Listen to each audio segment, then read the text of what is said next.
ATSM reporter Tirza Ortiz joining us live from the El Paso International Airport as we keep getting updates into our newsroom. Tirza, before I go to you, I want to read this statement that, or not a statement, but an update from the FAA about this ground stop and maybe get your immediate reaction to it. The FAA, as a part of this flight restriction around the airspace, saying that the United States government may use deadly force against the airborne aircraft in this airspace if it's determined that the aircraft poses an imminent security threat. That coming from the FAA this morning on this flight restriction in and around El Paso.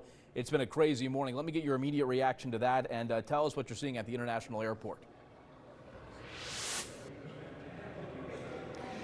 Hey there, Ian. Good morning. That pretty much tracks with what we have been hearing and seeing around here. We know it is a hard ban. All flights in and out of El Paso completely grounded. It has left travelers confused and frustrated. But I'll tell you what, those airline staffers are just as in the dark as everyone else. Let's go ahead and go over what we know so far. We have been covering the story all morning. We do know that last night the FAA issued a temporary flight restriction that is going to halt all flights to and from El Paso as well as the neighboring Santa Teresa, New Mexico.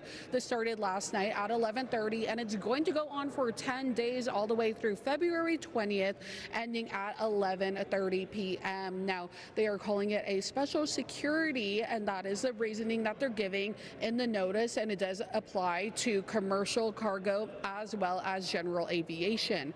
Now, people I spoke with said they are tired and are frustrated, but overall they want answers about what's going on, and quite frankly, they want to go home. I've been here since 10 last night.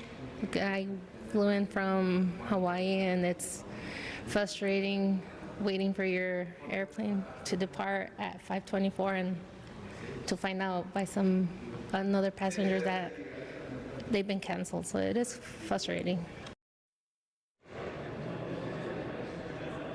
And who you just heard from was Elizabeth. She was traveling on American Airlines, and at that time, she had not been notified by the airlines that her flight was canceled. It was still showing on time. And in fact, we had just started to notice that right behind me on those arrivals and departures that those canceled flights are starting to pop up. But really just up until half an hour ago, they were either showing on time or they were showing delayed, which just really tracks with the confusion that is happening. And people continue to come into the airport. They have their full baggage with them. They're getting ready to go. But of course, they're being told that they can't. We will bring you more details